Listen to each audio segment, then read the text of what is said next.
Vishnupad Brahmamsa Acharya Ashtotashta Shrimad His Divine Grace A.C. Bhaktivedanta Swami Srila Prabhupada Ki Jai. Srimad Bhagavatam Ki Jai. All glories to the Assembled devotees. Hare Krishna. All glories to the Assembled devotees. Hare Krishna. All glories to the Assembled devotees. Hare Krishna. All glories to Sri Guru and Sri Gauranga. All glories to Srila Prabhupada.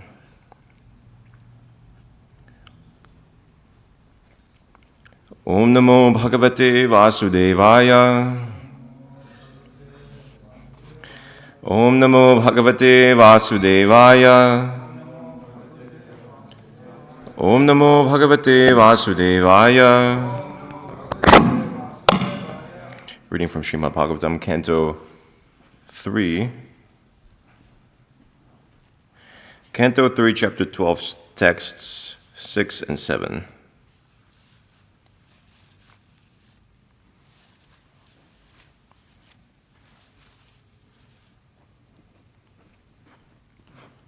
Oh, okay, you got it. Saha avadhyataha sutaihi evam pratyakhyata anushasanaihi krodham durvisham jatam niyantum upachakrame Sovadyata suterevam pratyakhyata anushasanaihi krodham durvisham jatam niyantum upachakrame Sovadyata suterevam pratyakhyata anushasanaihi Krodham durvisham jatam niyantum upachakrame Sovadyata suterevam pratyakhyata anushasanaihi Krodham durvisham jatam niyantum upachakrame. Please chant.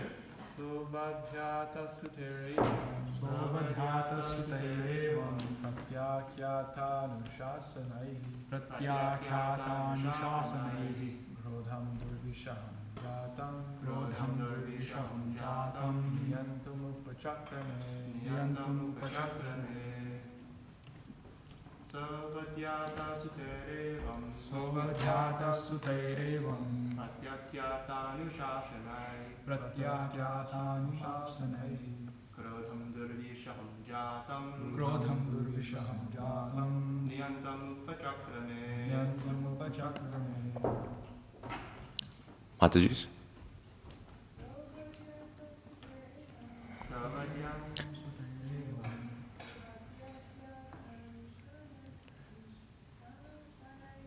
Pratyakhyana anushasanaihi Krodham durvisham jatam niyantum upachakrame.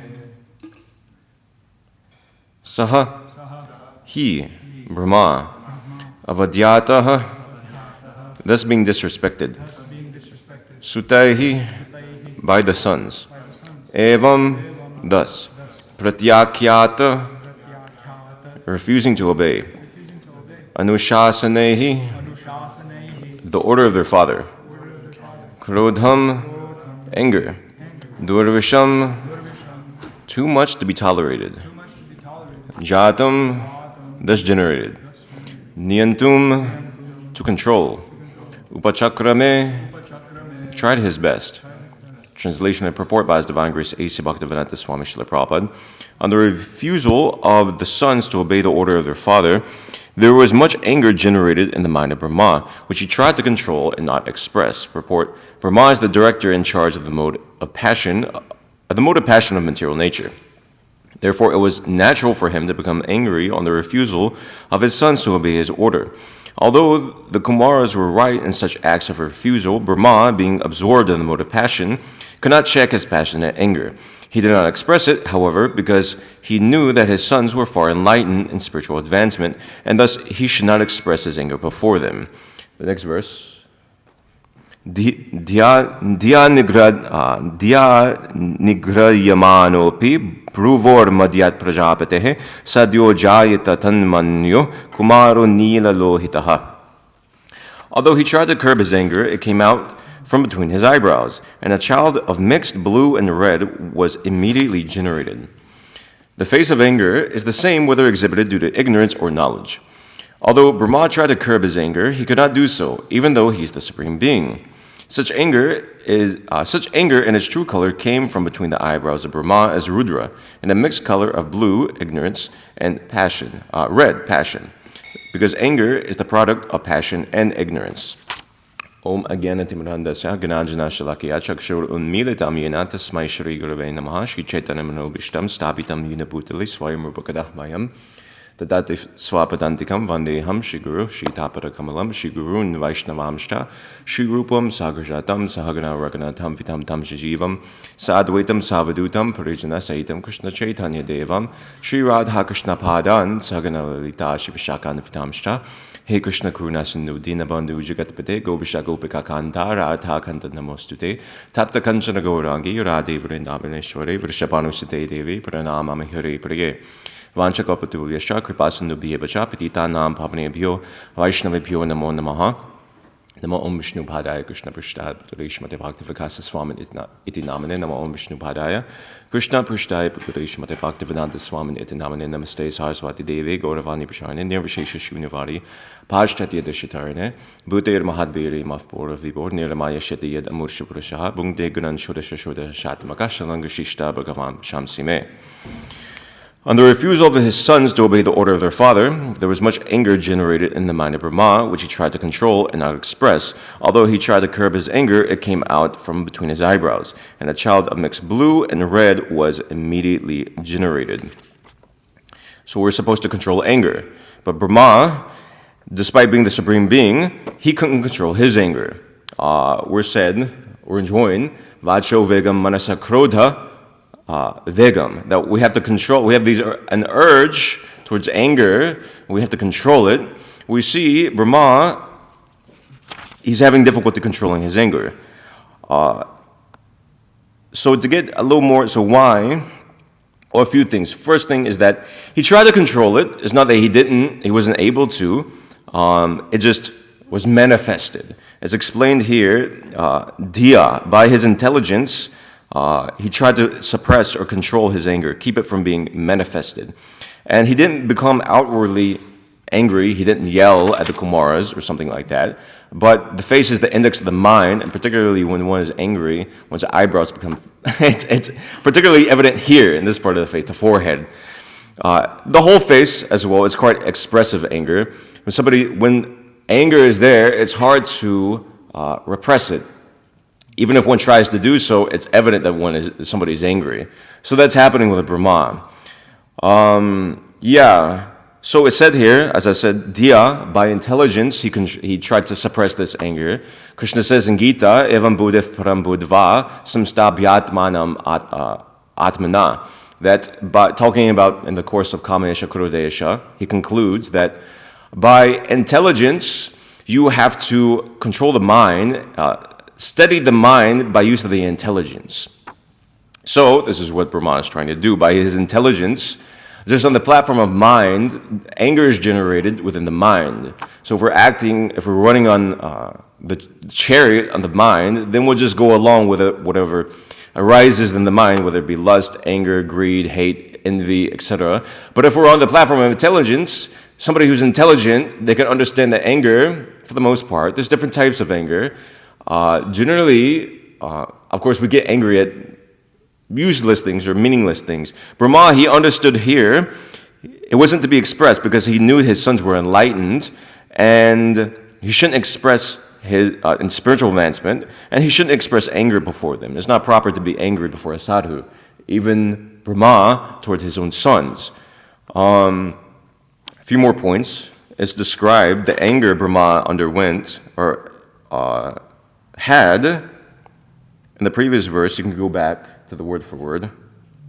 So, durvishaham is too much to be tolerated. It's an adjective of krodham. The anger was too much to be tolerated. It was excessive, in other words, which implies that the anger was external to Brahma. It's an obvious thing, but anger is external to the soul, or particularly in this situation, the anger is external to Brahma because he couldn't tolerate it. It's not that you necessarily have to tolerate yourself, you are yourself. So the anger was an external element that Brahma was trying to cope with, trying to deal with, but it was too vicious, and so it not exactly overcame him, but it was it couldn't not be expressed, I guess you could say. So that anger was an external element. And then, okay, then what happened was the result we're hearing about here. The fifth Kumara was born. We have the four Kumaras. The fifth Kumara is Rudra, Shiva.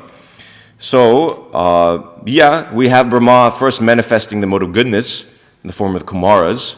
Now he's manifested the mode of passion, we're hearing about here, and his anger.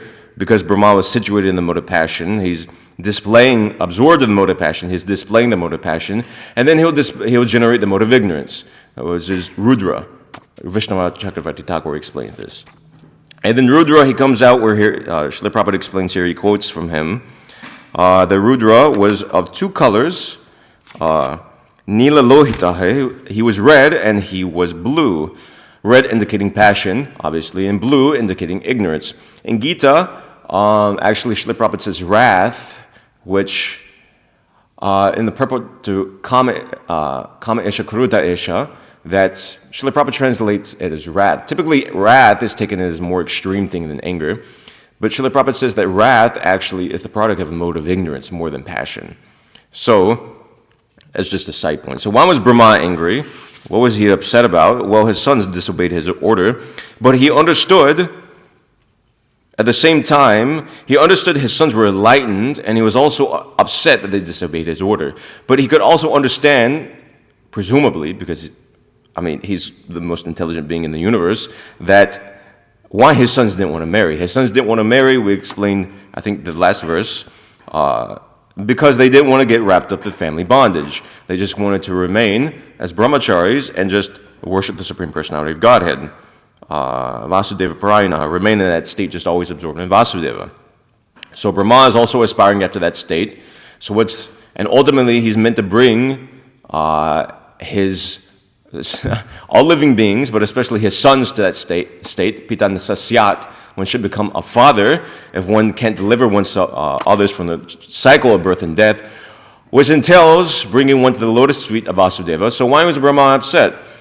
It seems, obviously it's, the external reason is obvious because the Kumaras he wanted something and the Kumaras refused it, but the reasoning can be a little muddied. There's a conflict of service. Brahma was trying to do one thing, the Kumaras were trying to do another thing. Both things were for the sake of Krishna, but Krishna had instructed Brahma, this is the previous chapter. So Brahma, he's delegated by Krishna to create the universe, which also entails not just creating the elements and the physical things, but also creating progeny, populating the universe with living entities. So Krishna had delegated him, he had given him this task, so he was trying to do his service, basically. At the same time, the Kumaras didn't want to get wrapped up, as I explained, in material enjoyment, material entanglement. Why? For the service of Krishna, because they were thinking if we get wrapped up in this material life, we can't serve Krishna, we can't think of Krishna as much. Yeah, exactly. And Srila Prabhupada says there's nothing wrong in the acts of the Kumaras when they refused their father's order that they become family men. So the Kumaras were trying to serve Krishna in one way, Brahma was trying to serve Krishna in another way, and there was a difference of opinion, or a difference of route or mode of action, I guess you could say. Sometimes that happens. Quite often that happens, actually. Devotees are trying to do, but not here, particularly in larger temples, there's devotees are trying to do different things, and there's issues of funds, delegation of funds, just like there was one thing that's coming to my mind, Srila Prabhupada, he nixed the Sanskrit department and the art department even, because he wanted to allocate funds to the Bhaktivedanta Institute. So the devotees wanted to continue that service, or they're enthused with that service, but there's due to resources, there is a conflict of interest in one sense. So it is quite readily understandable how there can be conflicts of service. Somebody may be absorbed in their own service, and there may be issues. They may neglect other aspects of service that they're needing done. Just like we have, for example, Yashoda herself, although it's not exactly one-to-one, how she neglected Krishna's cry for the sake of looking after the milk. So these things are there, but so something similar, somewhat like this, is happening with the Kumaras and Brahma, two things that need to be two separate tracks. Srila Prabhupada in the 4th canto, in relation to the Prachetas, he explains, actually in Krishna consciousness there cannot be two opinions. There's only one goal, to serve Krishna to one's best ability. If there's some disagreement over service, such disagreement is to be taken as spiritual. So there's definitely a disagreement as to how to serve Krishna best. Brahma is thinking that my son should marry, and that's the best way for them to serve Krishna. The sons are thinking, no, I want to remain single as brahmachari, and I'll serve Krishna in that way. So there's a conflict of opinion. Nevertheless, because the ultimate end is to serve Krishna, is to be counted as spiritual. But anyway, Brahma is frustrated, and his desire is frustrated. His desire was to have his sons marry. He ordered them. Brahma is both the guru of the 4 Kumaras and also the father. Father acts as guru. And he ordered them, he spoke to his sons, my dear sons, now create progeny. So he had a desire, he was frustrated. Kama isha krota isha. He had a desire, and that desire was frustrated. And so what happened? He was frustrated. The desire got frustrated, so anger arose. Of course, in the Bhagavatam, I think in this canto, maybe 4th canto, we have anger described as Kamanuja. We have Ramanuja. Kamanuja means the younger brother of Kama, the younger brother of lust. We translate as generally, but literally you can just take it as desire, like that. Any sort of, like that. So Brahma desired something, that desire got frustrated, he became angry. It's a natural sequence. Vishwanath Chakravarti Thakur, he explains in different ways. Just elaborating more, he says that anger, we're speaking about anger as a symptom of the mode of ignorance. He says that anger is the chief aspect of the avidya, of ignorance. Anger is the chief manifestation of ignorance. And you see people who are angry, they do crazy things, actually. In the state of even ourselves, of course, there are extreme examples, if you take to the realm of things like terrorism. And there's different kinds of anger. There's constitutional. Some people are constitutionally angry. Some people are irritable. And then there's anger that just arises. Somebody may be of a very peaceful disposition, but even then, anger can just arise in the moment because of whatever, a conflict, or somebody's arguing with you, whatever. So there's different manifestations of anger, but a prime symptom of the state of anger is that when we're angry, the intelligence is not acting very clear, or intelligence is there, but it can be covered by the anger, and we don't think very clearly because anger manifests within the mind. Our whole thought process and the whole mental state just tends towards anger, and whereas normally we may think about things in a very rational state. In a state of anger, we think very illogically. And we tend to act illogically. You see people, when they're angry, they do many illogical things that don't make sense. Just like the Kazi, he broke the mridanga of Lord Chaitanya's Sankirtan party. in a state of anger. And then he didn't think about the reactions that will come from that, how the majority of Nadia are Vaishnavas, and the consequent reactions for that. So similarly too, you see even people themselves of their own possessions, in a state of anger, somebody may break whatever, something very valuable. Just like also for the Chaitanya Charitamrita, Jagadananda, he had pressed sandalwood oil, I think. Sandalwood, and he had gotten sandalwood oil, I think. And he had carried that oil all the way to Puri. I think it was Puri. My memory is hazy. For Lord Chaitanya. It's very valuable, and he went through a lot of work to make it happen. And then he gave it to Lord Chaitanya, or presented it to Lord Chaitanya. Lord Chaitanya was a sannyasi, obviously, at this point, Antya Lila. And then Lord Chaitanya rejected it because he said it is improper for a sannyasi to accept such expensive sandalwood oil. Sandalwood is very rare. I mean, sandalwood itself, even the tree in India, the government owns all the sandalwood trees. There's a tree in ISKCON Salem that's in like the middle of the temple, but that tree is technically owned by the government because there's some law. So you can have some sort of idea of how valuable sandalwood is. What to speak of the oil? If you've ever made oil from something, there's very little oil in. If you press some seed or something, there's very little oil that comes from that. And we have this term elsewhere in Chaitanya Charitamrita, oil cake. Sarvabhauma Bhattacharya, he is described as being very, very fond as a scholar of dry logic who is eating dry oil cakes. Oil cake is when you take the seeds of something, you press seeds, and all the oil is there, and it's just the remnants. So you get very little oil, that's my point. What to speak of pressing sandalwood? Which is very valuable. So Jagadananda, he had this whole bunch of sandalwood, and Lord Chaitanya, which he went through a lot of effort to get, and then Lord Chaitanya, he didn't accept Jagadananda's offering. And then in anger, so Lord Chaitanya, he told Jagadananda, so your work won't go in vain, take the sandalwood oil and go bring it to Jagannath, in the temple, and it could be used there by the sevaks for Lord Jagannath's service.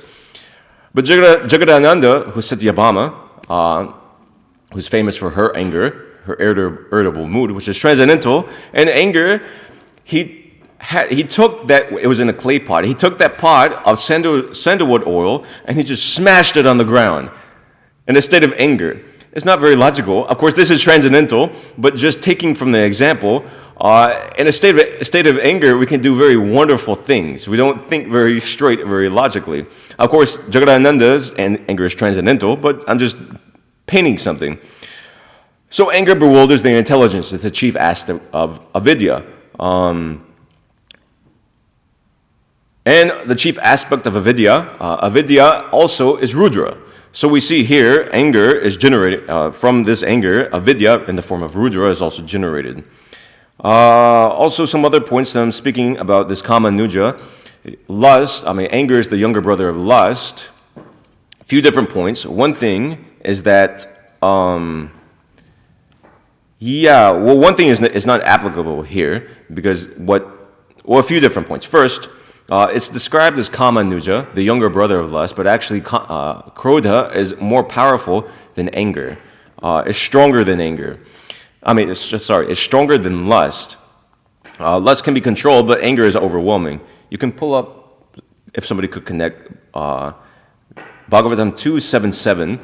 And it's also not very surprising Brahma was moved toward anger because Brahma, his nature is of the mode of passion. He's the supreme living entity, but nevertheless he's in the mode of passion. And even here, in this verse, Shiva is also famous for his anger. In anger, he destroys the universe. In the 4th canto, we hear about the anger of Shiva towards Daksha. And here we have this verse. You can go down to the translation. Great stalwarts like Lord Shiva, by their wrathful glances, overcome lust and vanquish him. Yet they cannot be free from the overwhelming effects of their own wrath. Such wrath can never enter into the heart of him, the Lord, who is above all this. So how can lust take shelter in his mind? The only person free from anger in this world and above this world is the Lord himself. Even then, the Lord Krishna also displays anger, but he has it under his full control. Devotees also exhibit anger in their own way. But specifically here, we're hearing Shiva, he's not free from anger, or he's free from lust. We hear about that, aside from the instance with Mohini Murti, which is transcendental lust. But he has perfectly controlled his the sex desire. But he is not free from the effects of his own anger. Let us speak of Brahma, who is less than Shiva. Shiva is Vishnu in contact with the modes of material nature, whereas Brahma, he's only a living entity. So it wasn't surprising that Brahma was moved towards anger. And then in the purport, we can go down and we'll read. When Lord Shiva was engaged in severely austere meditation, Cupid, the demigod of lust, threw his arrow of sex desire. Lord Shiva, thus being angry at him, glanced at Cupid in great wrath, and at once the body of Cupid was annihilated.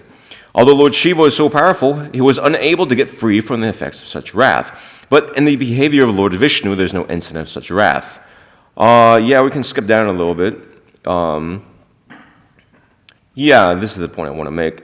That, when lust or desire is not fulfilled, there is the appearance of wrath. But in the absence of wrath, how can there be any place for lust? The Lord is known as Aptakama, or one who can fulfill his desires by himself. He does not require anyone's help to satisfy his desires. And then, I guess I skipped over it, but here, here. The Lord, therefore, is never affected by any kind of wrath. So how can there be any place for lust, which is less strong than wrath? So anger is more strong than even lust. Even though from lust, anger comes. Anger is is a stronger emotion, I guess you could say.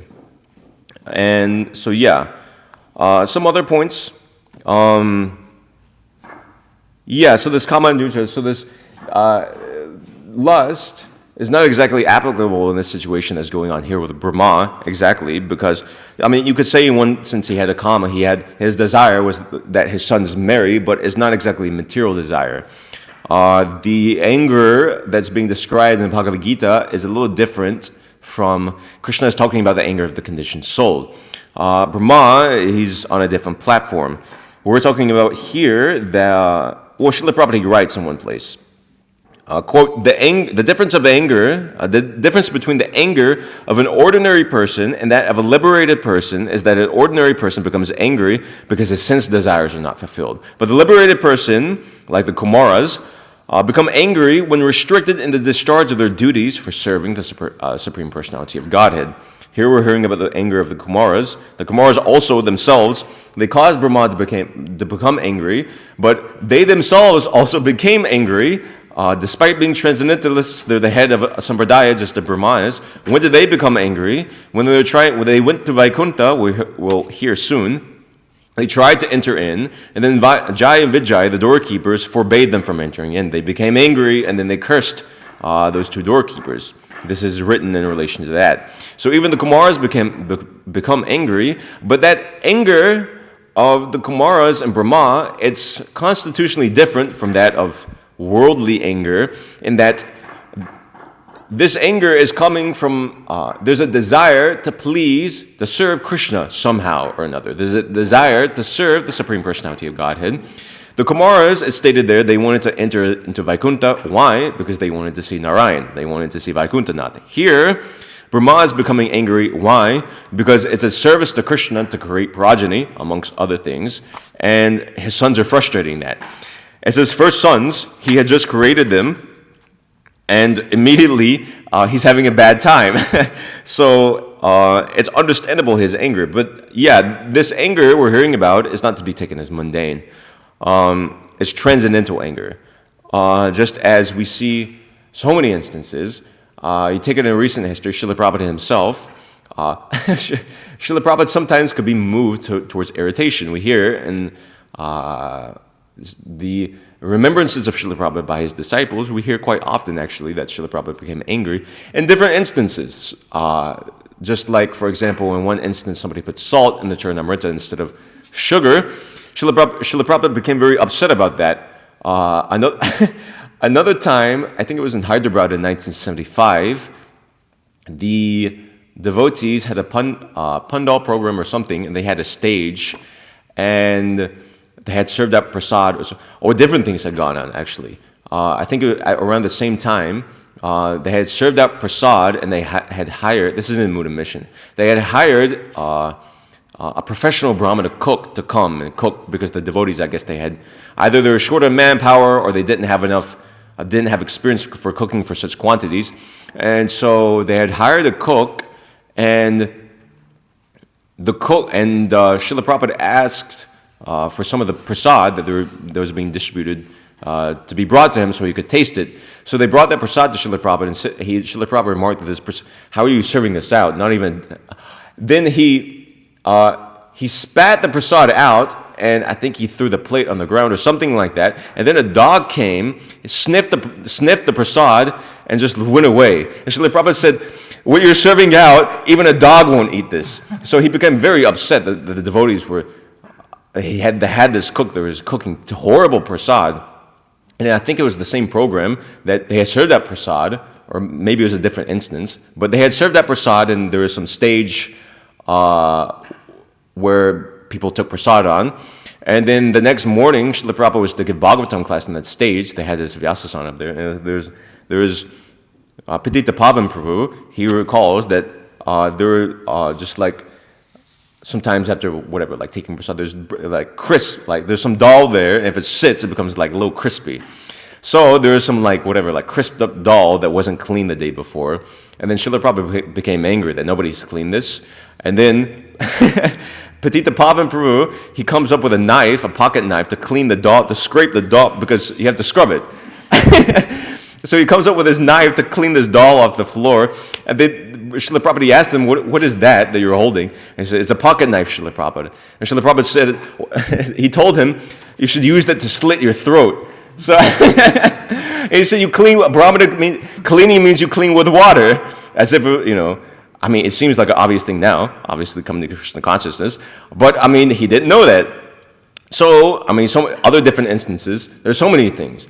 In Bombay, after a whole instance with trying to get the back and forth between Mr. Nair and trying to get the sales agreement, it's a complex thing.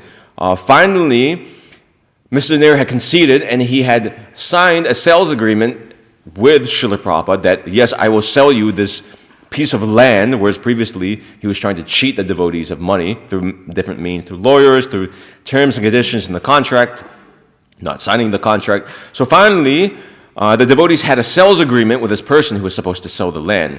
And then Tamal Krishna Goswami, I forget the exact reason why, this was over the course of like a year and a half. They had finally got a sales agreement, and then Tamal Krishna Goswami, for some reason, which was valid to him at the time, he canceled the sales agreement of the land. And Srila Prabhupada became so upset with Tamal Krishna Goswami. It's described elsewhere in the Buddha mission that typically when somebody would mess up, Srila Prabhupada was quite forgiving, but particularly for this, because they had labored for so hard, Srila Prabhupada didn't let Tamal Krishna Goswami get away with this. He was viciously angry at him. And even when somebody would come into the room, some guest would come into the room, and Tamal Krishna Maharaj would be there, Srila Prabhupada would remark, he would tell even just guests who were coming to the room that this boy is so stupid that we've gotten a sales agreement and he has canceled it. So I'm just making the point that Srila Prabhupada, in many different instances, what I speak of Srila Bhaktisiddhanta, he wasn't exactly known, not exactly for his anger, but he wasn't exactly known for his soft nature either. Of course, that was there. That's described there by his disciples. But that's not so well remembered. That's not characteristic of his personality, we could say. But so we see devotees, they exhibit anger. Why? All these instances, we see, these three things I've narrated in relation to Srila Prabhupada, is because of improper service to Krishna. The doll should have been cleaned off the stage. There should have been proper prasad served out. The sales agreement should have been canceled. Anyway, they got that agreement back. Mr. Nair died. But then the wife signed the agreement. But it was all in relation to Krishna, how to best serve Krishna, to see that Krishna's service is going on nicely, not for their own personal self-gratification. So similarly to the Kumar's anger, they wanted to see Krishna. That was being frustrated. Brahma's anger, he wanted to serve Krishna by begetting progeny. So their desire for devotional service was being frustrated, therefore the anger was coming. It's not that as is stereotypically misconceived. In the pure state, anger is not absent. Rather, devotees also get angry. Narottam Das Thakur, he sings Krodha Bhakta Dvesha Jane. We have anger, and that anger is to be directed against those who are envious of the devotees. In this way, we can utilize anger properly. Also, when Krishna's service doesn't go on properly, that's also another use of anger, as I described. This is dealing with anger. Sometimes we have to deal with anger directed at us. Other devotees are angry, or people are angry, and we have to deal with that anger. How to deal with that anger? How the sons dealt with that anger is not described, because Brahma, he tried to control it. He didn't directly express that. But you can pull up Bhagavatam 3:16-11 from the same canto. This is from the narration that I was speaking about. The Kumaras trying to enter into Vaikuntha, they became angry and they cursed the doorkeepers. Then becomes a big scene. Then Vaikuntha himself has to personally come, and then Vaikuntha he speaks to Jai and Vijay, the Kumaras, to everybody, all these simple devotees. He says this very nice verse that, on the other hand, they captivate my heart who are glad. They captivate my heart who are gladdened in heart, and who, their lotus faces enlightened by nectarian smiles, respect the Brahmanas, even though the Brahmanas utter harsh words. They look upon the Brahmanas as my own self, and they pacify them by praising them in loving words, even as a son would appease an angry father, or as I am appeasing you. So this is how to deal with anger directed at us, even if that anger is not valid. In the purport, Srila Prabhupada explains, it has been observed in many instances in the Vedic scriptures that when Brahmanas or Vaishnavas curse someone in an angry mood, the person who is cursed does not take it upon himself to treat the Brahmanas or Vaishnavas in the same way. A good example is Parikshit Maharaj himself. He was cursed to die by Shringi, who wasn't even necessarily, we don't hear, a Vaishnava, or even of proper developed intelligence, but he just took that curse upon his head as Lord Krishna's mercy upon him. There are many examples of this. Another example is given here. For instance, the sons of Kuvera, when they were cursed by the great sage Narada, did not seek revenge in the same harsh way, but just submitted. Here also, when Jai and Vijay were cursed by the four Kumars, they did not become harsh towards them, rather they submitted.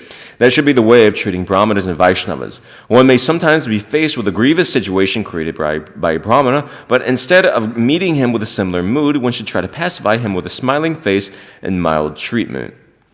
So it's 8:22. I could say more, but I won't. So this is how to deal with anger directed at us. I'll just end my class there and take anything anybody has, comments, questions, or whatever at this point. Yes.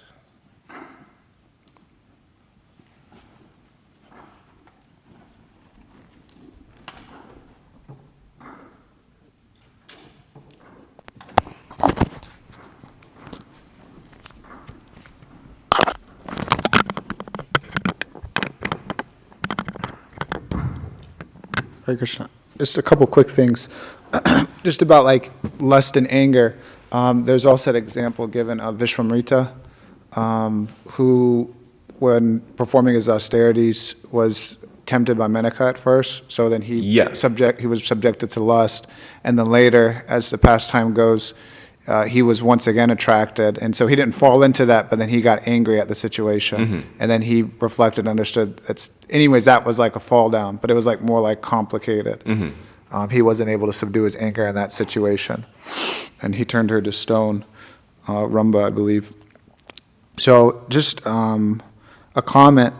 It's interesting because I was thinking about this, but with Brahma and the four Kumaras, it seems like for him to create living entities, there has to be some type of like difficulty there, because otherwise it was like something like so simple, it wouldn't be like such a big deal in that sense. You know what I mean? Yeah. Because it'd just be like, okay, like you want to do this, and just have someone else do it. Yeah. Otherwise, why would he get angry? Yeah. Exactly. Yeah. So it seems like it's difficult for him to do that, just to create like beings, and then also it's like he needs help to do the task, so there's like room for him. But anyways, I was just thinking about that. And then, let's see here. But and then Chandracharya was kind of making that point in his class previously, but just kind of like tying this all in. But it's interesting because Brahma, you kind of mentioned that too, but there was so much that he had to deal with, like coming up to this point already, because it's not like the day's beginning for the other living entities, but it's like he was already existing previous to this. And the Acharyas make the point, and I didn't know this actually, that we're hearing this about this when, his name's slipping my mind right now, but another Prabhu was making the point that this like the Padma Kalpa. So like it seems that Brahma in the beginning, the first day of his life, and then the half point, that the recreation happens again, that he's born from the lotus. So then all like living entities seem to be like recreated, just as if like in the beginning. Yeah. Whereas it's not like a partial devastation. But anyways, Brahma like went through so much already, and then still there's so much more that he has to like deal with as like the chapter goes on. He got the blessings of Vishnu, of course, but then it wasn't that necessarily things were so easy. Yeah. So. Yeah, thank you. That's a good point. I was going to ask, so with Lord Brahma here, he becomes angry, and then there's passion and ignorance that arises out of which Rudra comes out. Yeah. So in that later section of that third volume, or I guess middle section, Srila Prabhupada talks about working in unity, and he mentions unity in diversity, how devotees shouldn't have anger towards each other, but they should see how the devotees, as long as they're following the principles of devotional service, they're serving the Lord, and should not become angry with them or have difficulty with them. This seems to be like a case of that almost. Yeah, we see, I mean, Brahma, he understood, but he just couldn't. Yeah, he couldn't. He couldn't keep it from displaying. In other words, I guess you could say it's just like us, but his displaying, the Rudra comes from that. It's a little more extreme. Well, that can be taken to our extent to some also, right? Like if we're not able to control it, then we put ourselves into a situation when it's like now we're having to go under some influence of passion and ignorance, and then you have to go through some difficulty. Whereas when there's ability to control that and understand and see, okay, right, this person, all right, we don't have everything in agreement, but this person is performing devotional service and is going towards it. Especially in this case of Kumaras, like, all right, we just want to become pure devotees, that's it. And he's like angered by that. So it's just I like your take on it too, how that it is service and that there's right to that. Yeah. That's nice. Yeah, particularly we see Brahma's anger here is or control of his anger is characterized by knowledge. He understood the purpose of the Kumaras, and he understood the transcendentalists. So because he was in knowledge of the situation, he was able to control his anger. If somebody's ignorant, then you can't control your anger. Then if you just go along with it, it fully manifests, in other words. So yeah. Charan, had something? You were saying that the anger of Brahma is not mundane anger, right? Yeah, no, maybe not necessarily always, but particularly what we're hearing about here, because he was angry that his sons didn't marry, because he wanted to serve Krishna through getting his sons married, basically. So, this particular instance. Yeah. Of course, Brahma can also have anger that's not necessarily transcendental. It's not that Brahma is transcendental. Oh, this Brahma is a pure devotee, of course, but it's not that ever necessarily like that. So, that's your question? That's it? Yeah. Okay. You said that. Okay. Yeah, I got it. Sorry. Is there anything for the Mataji side? No. Okay. So you said that ignorance is you said anger is more powerful than lust. Yeah. So a deduction from that, because if anger comes from if anger comes from ignorance and lust comes from passion, a deduction would be that the motive ignorance is more powerful than passion and goodness. Yeah, well, it's harder. In one sense, you could take it like that. It is harder to get out of the mode of ignorance because it's easier to elevate yourself from rajas to sattva rather than directly from tamas to sattva. Just because there's a gradation, in other words. For somebody who's grossly ignorant and like completely steeped in a tamasic nature, it's very hard for that person to come to sattva rather than a person in rajas, for example. Animals, because they're too tamasic, they can't come. It's impossible for them, actually. Human beings, because they're rajasic, typically speaking. Of course, now they're also tamasic, but principally, the humans are characterized by rajas. So it's easier for them to come to the mode of goodness. So presumably, yes, I would explain like that. But then it's like in that verse in the Bhagavad Gita that lust is the all-devouring sinful enemy of the world. Yeah. So it's like, it is interesting. It does seem like ignorance is hard to get out of. But then Krishna says in Bhagavad Gita that actually it's passion, this lust, this passion is the all-devouring sinful enemy of the world. So it's like hard to reconcile those. Yeah, because it leads to that very strong anger, which then leads to loss of memory, then bewilderment of intelligence, etc. like that. Then, yeah. Okay, time up. Srimad Bhagavatam ki jai, Srila Prabhupada ki jai.